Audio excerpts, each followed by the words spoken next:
형편이 넉넉하지 않아서 대학 진학을 포기하고 20살부터 직장 생활을 했다는 박 씨. 월급을 받으면 대부분 부모님께 드렸다고 합니다. 허리를 다쳐서 일을 할 수 없는 엄마와 제대로 된 직장이 없는 아빠를 대신해서 생활비를 벌어야 했기 때문입니다. 그런데 10년 다닌 직장을 그만두고 사이버 대학에 다니면서 짧은 어학연수를 계획한 박 씨에게 부모님은 응원이 아닌 비난을 퍼부었다고 합니다. 생활비를 주지 않는다는 게 그 이유였습니다. 게다가 더 속상한 건 지난 10년간 계속 돈을 들였는데 부모님이 모아준 돈이 단 한 푼도 없었다고 합니다. 낳아주고 키워준 값을 다 받으려면 아직도 멀었다고 말하는 아버지. 그깟 푼돈으론 어림없다며 평생 생활비를 가져오라고 합니다. 과연 부모님을 부양하는 책임은 어디까지 해야 하는 걸까요? 그 박 씨 같은 경우에는 형제가 없는 건가요 하고 궁금해 하시는 분들도 있으실 텐데요. 형제가 없었던 건 아닙니다. 그런데 왜 부모님 부양 책임을 다 혼자 지고 있었던 걸까요? 이 사연의 주인공은 3남매 중에서 둘째인데요. 언니는 일찍 결혼을 했고 남동생은 군대를 제대하고 취업을 준비하고 있다고 합니다. 박 씨 혼자 용돈을 드린 건 아니었고 결혼한 언니도 취준생인 남동생도 부모님께 생활비를 드렸다고 하는데요. 이렇게 3남매가 매월 돈을 들였는데 아버지는 계속 부족하다고만 했다고 합니다. 박 씨는 언제까지 또 얼마나 생활비를 더 드려야 하는 걸까요? 박 씨의 상황이 무척 안타까운 것 같습니다. 이 부모님의 경우 경제활동을 전혀 안 하시는 건 아니라고 합니다. 일단 아버지는 공사 현장 일용직으로 일을 했고 어머니는 식당에서 일을 하셨다고 합니다. 그런데 몇 해 전 어머니가 허리를 다쳐서 식당 일을 제대로 할 수 없는 상황이 됐고 그래서 돈을 벌 수 있는 것이 아버지뿐이었는데 일용직이라 일하지 않는 날이 일하는 날보다 더 많은 상황이었다고 합니다. 그리고 그마저도 번 돈을 가족들한테 생활비로는 잘 주지 않으셨던 아버지라고 하고요. 그래서 박 씨뿐만 아니라 3남매 모두 고생을 하면서 살고 있던 상황에서 어머니한테 효도해야겠다 이런 마음을 많이 갖고 있었습니다. 그런데 어머니는 아버지한테 화를 낼 법도 한 상황인데 답답하리만큼 순종적인 성격이었다고 합니다. 어머니를 포함해서 3남매 역시 이런 아버지를 무서워하던 상황이었습니다. 어떤 가정 분위기인지 조금은 알 수 있을 것 같지요. 박 씨는 가정 형편 때문에 대학 진학을 포기하고 바로 직장 생활을 시작했는데 예전에는 이런 경우가 생각보다 많았습니다. 하지만 요즘에도 여전히 이런 일이 발생하고 있구나 하는 생각이 들었습니다. 3남매 중에 대학에 들어간 건 막내뿐이었습니다. 언니도 고등학교 졸업하고 직장 생활을 시작했고 박 씨 역시 실업계 고등학교를 나와서 졸업하기 전에 취업해서 돈을 벌기 시작했습니다. 언니가 막내 대학 학비를 보탰지요. 동생 역시 공부를 잘해서 장학금을 받고 또 아르바이트해서 학비를 보탰다고 합니다. 언니는 26살에 결혼을 했고요. 결혼한 이후에도 동생 학비를 끝까지 보태줬다고 합니다. 박 씨 역시 공부를 잘했고 대학에 가고 싶었지만 형편상 포기를 했고 박 씨는 작은 무역회사를 다녔는데 첫 월급이 250만 원이었다고 합니다. 차비와 기본적인 용돈 빼고 모두 부모님께 드렸다고 합니다. 자신이 버는 돈 중에 일부 생활비를 빼고 싹 다 드렸다는 건데 이게 과연 정상적인 가정일까요? 부모니까 자식이니까 이런 게 당연하다고 생각하시나요? 아마 보통의 부모님들은 의아하다고 생각하실 텐데요. 꼭 보면 해준 거 별로 없는 부모가 더 바라더라. 참 요간하고 살기 힘드네요.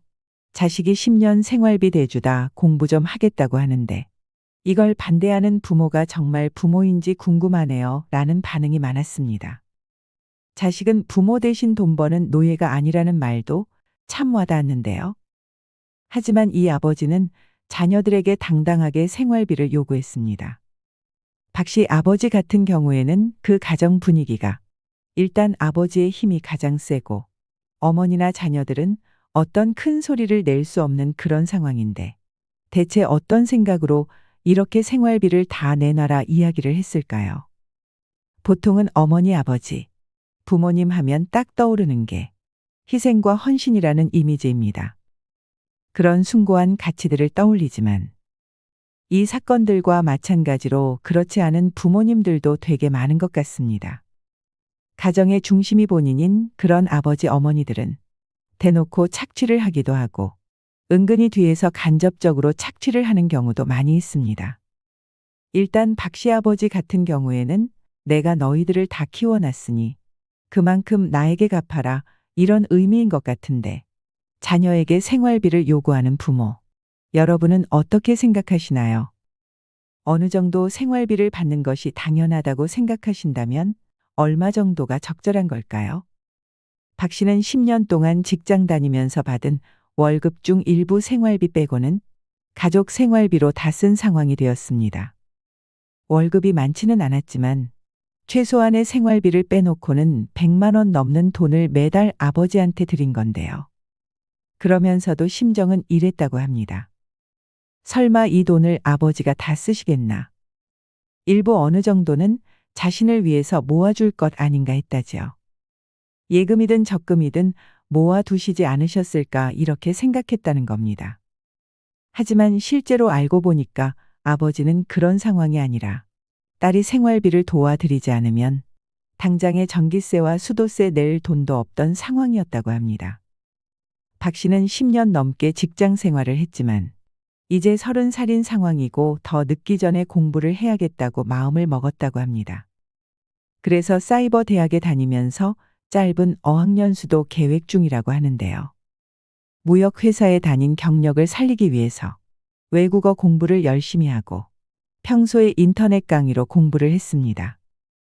더 늦지 않게 어학연수를 가야겠다고 마음을 먹고 이 말을 전하면 늦기 전에 공부하겠다는 딸을 아버지가 응원해 주시지 않을까 이런 생각을 했었는데 아버지는 오히려 딸이 직장을 그만둘까봐 전전긍긍했습니다. 아버지가 이런 말씀도 하셨다고 합니다. 공부하는 건 너의 자유지만 생활비를 안 주면 가만히 두지 않겠다. 이런 표현도 했다고 합니다. 본인뿐만 아니라 언니와 남동생도 매월 아버지한테 생활비를 보내주고 있었는데도 말이지요. 그래서 삼남매가 그동안 아버지한테 드린 돈을 다 합치면 몇억 원에 이를 것이다. 이렇게 추정을 하고 있습니다. 상당히 많은 돈을 가져간 상황인데 여러분은 자녀가 어릴 때 용돈 받고 세뱃돈 받으면 어떻게 하셨나요? 부모님께서 가져가신 경우도 많으실 텐데요.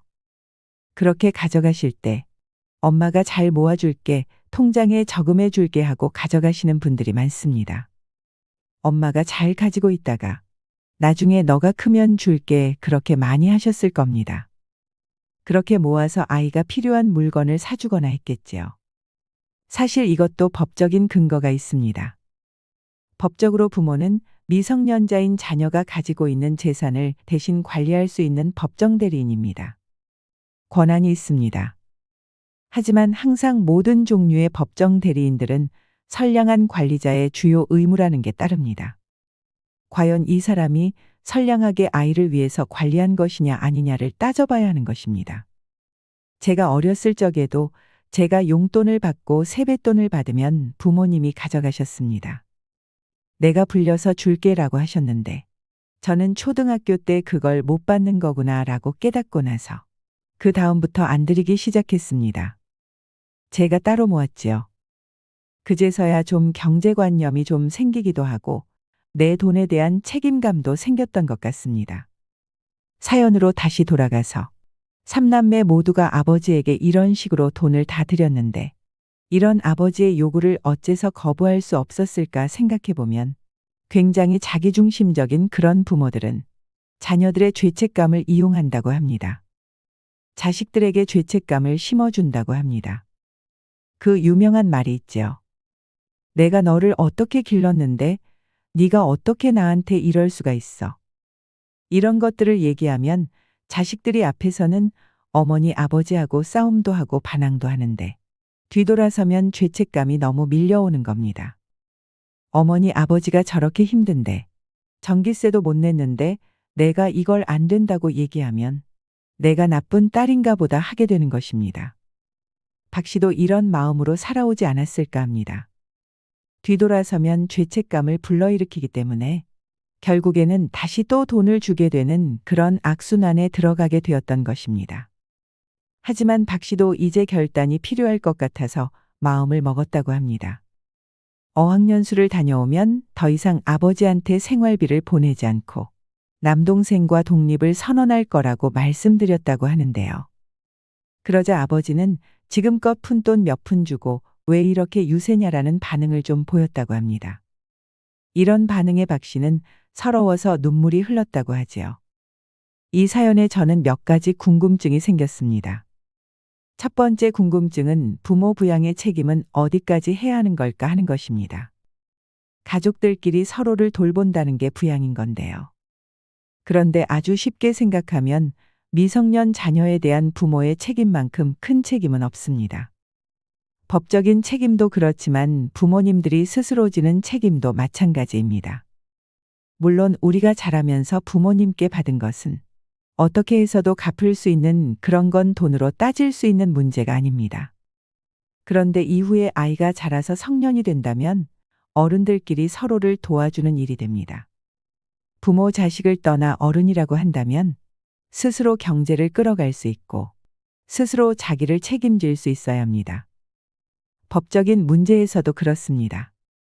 그러니 자식과 부모가 서로가 어른이 된 다음부터는 한쪽이 경제력이 안 될 때 도와주려면 1차적으로는 내가 일단 충분히 생활할 수가 있어야 하고 그게 충족이 된 이후에 부모가 경제력이 너무 없고 힘들다라고 할 때 자기가 가진 것에 좀 남는 부분을 가지고 도와주는 게 법적인 범위입니다.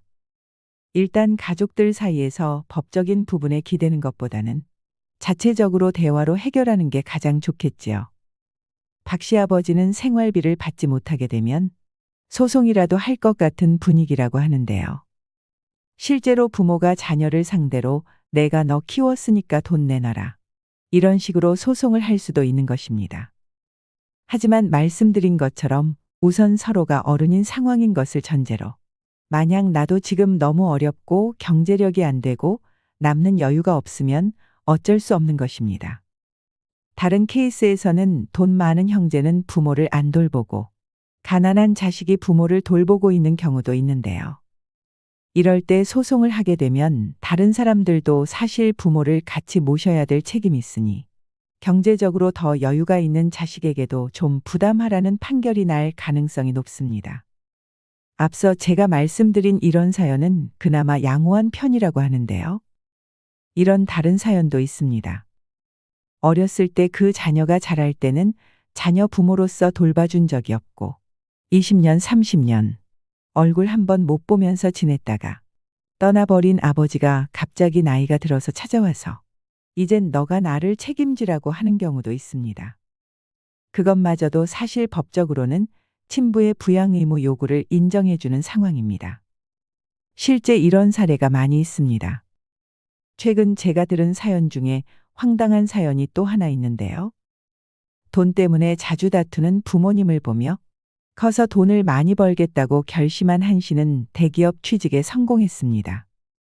하지만 좋은 직장에 들어갔으니 그동안 키워준 은혜를 갚으라는 부모님의 강요가 점점 버겁게 느껴졌다고 합니다. 아버지가 허리를 다쳐 일을 할 수 없게 된 후로 가족의 생활비를 오롯이 한 씨가 책임지고 있는데요. 얼마 전 한 씨가 직원들이 살 수 있는 사원 임대 아파트에 입주해 독립을 하게 되자 부모님이 한 씨에게 양육비 반환 계약서를 내밀었습니다.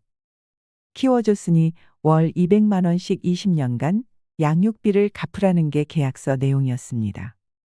그 이후 양육비 송금이 하루만 늦어도 계약서를 들고 회사 앞으로 찾아와 돈을 요구하는 부모님. 여러분은 어떻게 생각하시나요? 한 씨는 정말 계약서에 적힌 대로 앞으로 20년 동안 부모님께 양육비를 갚아야 하는 걸까요? 한 씨의 아버지는 미장 기술자였기 때문에 형편이 크기 어려웠던 것은 아니었는데요. 그런데 어머니의 씀씀이가 좀 컸다고 합니다. 아버지는 쉬지 않고 일하지만 생활비는 늘 부족했고 부모님은 하루가 멀다 하고 돈 문제로 다퉜다고 합니다. 한 씨가 커서 돈을 많이 벌어야겠다고 다짐을 한 것도 이런 영향을 받았던 건데요. 열심히 준비해서 취직을 하고 나니까 부모님이 우리 덕에 공부해서 취직도 했으니 키워준 값을 내놔라 이렇게 요구한 것입니다. 한 씨에게 얘기를 들어보니 아버지는 어려운 형편에서 자라 어린 시절 공사장에서 일하면서 미장 기술이 늘었고 나중에 소문도 잘 나서 돈을 벌었는데 씀씀이 자체는 좀 적었다고 합니다.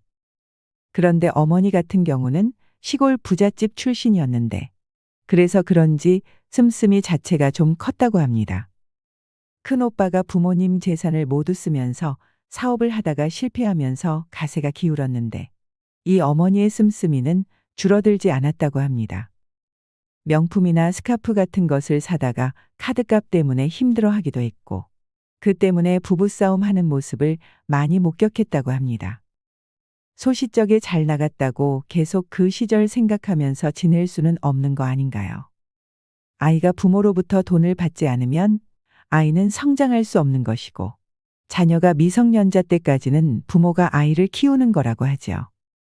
그런데 그 의무를 이행하는 엄마 아빠가 딸이 성장해서 대기업에 들어갔으면 격려해주고 칭찬해주고 정말 자랑스러워 해야 되는데 그런 말은커녕 야, 이제부터 200만 원씩 20년 동안 내놔 하는 이런 행동을 하는 게 맞는 걸까요? 딸이 다른 사람에게 밀리지 않으려고 공부를 꽤 많이 했던 걸로 보입니다. 그래서 이름을 들으면 알만한 회사의 대기업에 취직도 했습니다. 그런데 첫 월급을 타서 부모님께 명품 지갑을 사줬다고 하는데요. 딸 입장에서는 돈을 벌고 난 뒤 가장 큰 돈을 쓴 것이었습니다. 명품 지갑을 산 이유 중에 하나가 하도 부모님이 은혜를 갚아라 그게 귀에 백이다 보니까 들은 얘기를 좀 실천하기 위해서 첫 월급으로 비싼 선물을 했던 걸로 보입니다. 이게 사실 첫 월급으로 자식이 선물을 주면 저는 그냥 내복 한 벌만 사줘도 진짜 행복할 것 같은데 이 부모님 생각은 조금 달랐나 봅니다. 그럼에도 불구하고 내가 너를 어떻게 키웠는데 네가 우리 집에 살았잖아. 그럼 월세 내야 하는 거 아니야. 너를 먹였잖아. 음식비 줘야지. 그리고 학교 다녔으니까 학교 등록금 이런 거 다 갚아야 되는 거야. 그래서 각종 세금까지 다 합쳐서 아까 말씀드렸던 200만 원씩 20년을 내라고 노래를 부른 것입니다. 그런데 이 딸이 정말 기특합니다. 큰돈이라고 생각했지만 아버지 건강이 좀 좋아지면 나아질 수 있다는 희망 때문에 200만 원씩 꼬박꼬박 부모님에게 드렸다고 합니다. 이렇게 꼬박꼬박 잘 드렸는데 계약서를 작성한 이유는 뭘까요?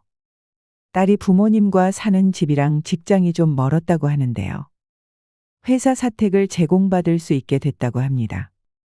이제 사택에 들어갈 수 있으니 엄마한테 나가서 살겠다라고 얘기를 했는데 엄마 반응이 너무 화를 내면서 생활비 주는 게 아까워서 지금 집에서 나가겠다는 거냐 이렇게 나오셨다고 합니다. 그러면서 계약서를 쓰자라고 해서 계약서를 쓰게 됐는데 처음에는 어쨌거나 이제 키워주셨으니까 그걸 보답하는 것은 원래 드리려고 했던 거였다라고 생각했기 때문에 크게 문제 삼지 않고 계약서를 썼다고 합니다. 부모가 재산을 미리 증여해주면서 효도 계약서를 쓰는 건 있다지만 부모 자식 간에 이런 경우는 처음 들어보는 것 같은데요. 제가 볼 때는 이제 이 집에서 제일 문제가 되는 게 바로 어머니입니다. 예전부터 이 어머니는 결혼 생활하면서도 자기 남편이 벌어온 돈을 가지고 이까짓 것 벌어오느냐 했다고 하는데요. 그런 얘기를 자식 앞에서 하게 되면 당연히 부부싸움이 나겠지요. 남편이라고 하는 존재는 아내의 격려를 먹고 사는 존재이기 때문입니다. 그러니까 얼마를 받든 간에 그렇게 얘기를 하면 안 되는데 자식 앞에서 하도 돈 문제로 싸우다 보니까 이 자식의 마음속에는 내가 무조건 돈을 벌어야 되겠다라고 하는 독한 마음이 생긴 것입니다. 어떻게 보면 그게 자식에게는 긍정적인 측면이 아니라 돈에 한이 맺혀가지고 살게 된 것입니다. 그런데 여기에 또 엄마가 너 계약서부터 써라고 말했다니 얼마나 한탄스러운 일인가요? 제가 볼 때는 우리 부모님들이 꼭 기억을 하실게. 자식들에게 지나치게 가혹하게 하시면 나중에 자식이 부모와의 끈을 놔버린다는 사실입니다. 그렇게 되면 정말 남보다도 더 못하게 됩니다. 이렇게 계약을 써가지고 월 200만 원씩 제가 계산을 해보니까 한 5억 정도 되더라고요. 20년 동안 학원비 몇 번 내주고 키워줬다라고 해서 5억을 내놓으라고 하니 노예 계약이죠. 그러면 나중에는 자식이 지쳐서 떠나가 버립니다. 그러니까 이 돈이 중요한 것이 아니라 정말 자기 인생에서 제일 소중한 재산인 자식을 잃어버린다는 사실을 기억해야 합니다. 자식을 자기 손으로 떨어뜨려 버리는 꼴입니다. 그러니 자식에게 서운하고 섭섭해도 너무 가혹하게 하시면 절대 안 되고 자식에게 너무 기대하지 말고 나를 돌아보셔야 합니다. 항상 마음으로서 끈이 연결돼 있어야 되는데 이 어머니는 제가 볼 때 지금 나이가 어떻게 되는지는 모르겠지만 인생을 굉장히 헛사신 게 아닌가 하는 생각이 들 정도입니다. 자식이 부모님 용돈을 드리고 싶어서 드리는 거면 누가 뭐라고 합니까? 그런데 액수까지 정해서 계약서까지 쓰라고 하니 몇 억을 버는 사람은 뭐 그럴 수 있겠지만 이제 신입사원인 자식이 그렇게 해줄 형편이 되지는 않겠지요. 자식에게 계약서를 작성시켜서 정기적인 채무를 지금 물고 있는 상황이기 때문에 채무를 평생 부담하는 계약서를 작성했다는 사실만으로도 딸도 정말 답답한 날들이었을 거라고 생각됩니다. 아마도 제 생각에 이 딸은 어려서부터 가스라이팅을 당한 게 아닌가 이런 생각도 들었습니다. 그런데 이 착한 딸도 도저히 참을 수 없어서 팡 터진 계기가 있었다고 합니다. 만약 자식이 여러분께 10만 원을 빌렸다고 합시다. 그런데 자식이 돈을 갚기로 한 날짜가 되었는데 돈이 안 들어왔어요. 그러면 보통의 부모들은 어떻게 할까요? 아마 다음 날까지 기다릴 것입니다. 그런데 이 어머니는 그 다음 날 바로 회사로 찾아와서 10만 원 왜 안 갚는 거야? 이러고 따졌다고 합니다. 왜 너는 먹고 살 만큼 사는데 엄마를 굶어 죽이려고 하냐라는 이야기를 하면서 회사 와서 굉장히 큰 소란을 일으켰다고 합니다. 딸의 입장에서는 이게 얼마나 억장이 무너지는 일이겠습니까? 그래서 딸은 엄마 이제 나 다시 엄마한테 돈 못 보낼 것 같아라고 했다고 합니다. 그러자 엄마는 계약서를 들고 경찰서에 찾아가서 고소하겠다고 하면서 또다시 회사로 찾아와 큰 소란을 일으켰다고 합니다. 여러분, 여기서 궁금한 부분이 있으실 텐데요. 부모의 키워준 값, 부모님의 요구에 작성한 양육비 반환 계약서. 이거 정말 법적 효력이 있을까요? 계약서는 의사의 합치를 적어 놓은 거고, 굳이 계약서를 작성하지 않더라도 의사의 합치가 있다면 계약으로서 효력이 생길 수가 있습니다. 다만 그 계약이 선량한 사회의 기타 질서 풍속에 반한다면 무효가 될 수 있는데요. 과연 부모가 자식을 키워주는 이 부양비, 이게 계약에 해당할 수 있는가도 쟁점이 될 것입니다. 그런데 우리 민법에서는 부모는 자식을 무조건적으로 부양하도록 되어 있습니다. 이른바 1차적 부양이라고 합니다. 의무라고 하는데, 그러니까 콩이 하나 있으면 자식들을 먹여주라는 게 민법의 취지입니다. 하지만 앞서 말씀드렸다시피 자식들이 부모를 부양하는 것은 내가 먹고 남는 게 있을 때 주라고 돼 있습니다. 지금 그 계약은 선량한 풍속에 반하는 계약이 되기 때문에 무효가 됩니다. 계약이 무효이기 때문에 이 따님이 부모님한테 이전에 줬던 돈들도 소송을 통해 다시 돌려받을 수 있습니다. 보통 우리 부모의 시각으로 보면 자식이 안쓰럽지 않나요? 그래서 내리 사랑이라고 하지요. 우리 부모에게 그런 사랑을 받았기 때문에 마음으로 효도하는 것이지 어떤 대가나 계약 관계로 이루어지는 것이 아닙니다. 그러니까 이 어머니는 자식과 부모 관계에 있어서 어렸을 때 부잣집 딸이었는지는 모르겠지만 그야말로 인성교육 같은 것은 좀 덜 받으신 게 아닌가 생각이 듭니다. 지금이라도 빨리 반성하시고 자식을 잃지 않는 것이 좋을 것 같다는 생각이 듭니다. 오늘은 낳아주고 키워준 값을 얼마나 어떻게 주어야 하는지, 과연 부모님을 부양하는 책임은 어디까지 해야 하는지에 관한 이야기를 나눠봤습니다. 여러분의 생각은 어떠신지 경험을 댓글로 공유해 주시면 많은 분들께 도움이 될 거라 생각합니다. 오늘 이야기와는 반대로 자녀 때문에 골머리 앓는 부모님도 많습니다. 요즘에는 증여 무효 소송을 선택하는 부모님들이 많은데요. 자녀가 부모 재산을 너무 많이 가져갔는데 책임을 다하지 않을 때 발생합니다. 제가 아는 분은 상가가 하나 있었는데 내가 이제 나이 들어서 경제 활동을 하기 어려우니까 이 상가 이제 너가 관리해라 라고 자녀 앞으로 넘겨줬는데 그 다음부터 자녀가 모른 채 하는 겁니다. 그런 경우에는 부모가 나를 잘 모시기로 약속하고 상가를 준 건데 왜 모른 채 하냐 하고 자녀와 다투는 경우가 있습니다. 자식에게 미리 재산을 넘겨주었을 때 좋은 점도 있지만 나쁜 점도 많다고 하는데요. 다음 영상에서는 내 재산을 과연 자녀에게 미리 넘겨주는 것이 좋은가에 대한 이야기를 전해드리겠습니다.